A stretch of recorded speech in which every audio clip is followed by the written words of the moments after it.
Okay, this is when Ricky and Chad were little kids. Who's Ricky and Chad? Ricky, my son. Chad's my son. And the only two kids I had. But I don't know, they were about 4 and 5, 4 and 6, whatever. And no, they wasn't that old, come think of it. But anyway,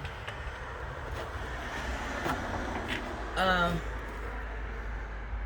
was married to David Idlet, and we had moved into this old house, and it stayed empty a lot. But anyway, we moved into it. This in Mississippi? In Mississippi, near Liberty. And me and Barnes hung out a lot. We went everywhere, took our kids everywhere, and rode all the roads and pavement Mississippi anyway. And went picnicking a lot with the kids and stuff, movies. Well, this house was spooky, and David worked at night, and Bernice had met some people, and she said, do you want to go over? No, she called me, and she said, come over to Kathy somebody's house, and we're going to do the Ouija board. I said, all right, so I packed up the kids, and we went to Kathy's house, which lived over by a busy corner somewhere. And they had the Ouija board out, and they doing it.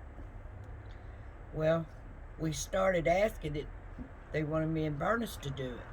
And we started asking it questions. We said, tell us a question to ask. And she said, when was my brother born? It said some month. What month was my brother born in? And it said his month. And we asked it a few questions, and it was getting it right.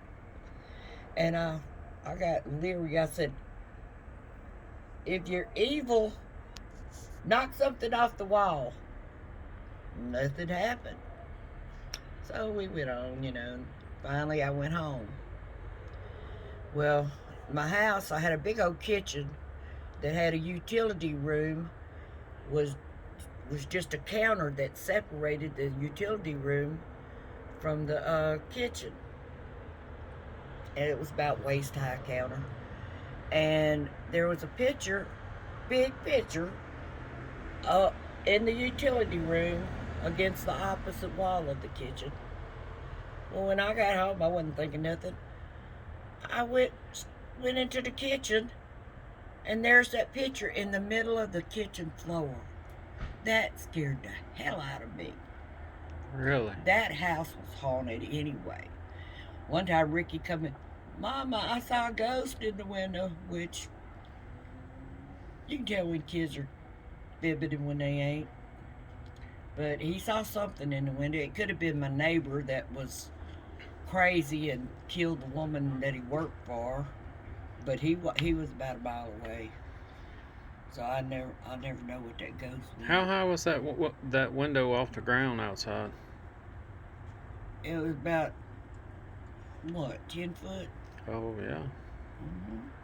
Couldn't nobody just stand out there, and there's nothing out there to stand on. What did I say? You come in there, Mom, I saw a ghost in the window. Hey! I was freaked out. Yes. But also, I vaguely remember that. One time me and that house, me and Chad was in the bathtub. Chad wasn't even talking, he just tried to say words and stuff. But it was real cold in that house, and we had a bathroom heater, one of those space heaters. Mm-hmm. And you talking about it like a gas? Huh? Gas fired? Yeah. Like a radiator? It's metal all on the outside. It's got an open flame in it. Yeah. It's a little bathroom heater, and if you touch it, you're gonna get burnt. I mean, burnt. But okay.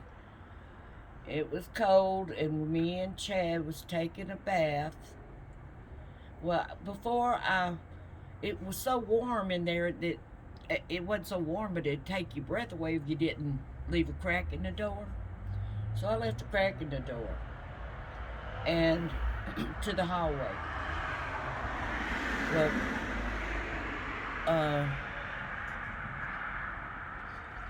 I got out of the tub and I said, "Oh my God, I left our clothes in the bedroom." So I went to open the door more, and it wouldn't open. It wouldn't move. Never had any trouble with that door opening. It was open about 3 or 4 inches, and so finally it just gave way. So I started down the hall, and I got to thinking, "Oh my God, what if that door closes with Chad in that bathtub?" So I run back, and Chad was climbing out of the damn bathtub, fixing to climb onto the heater. So you think something was keeping you from? Something was keeping that baby safe. Oh. Like it kept you safe from the tree falling on you. The cows. There's another story about that house.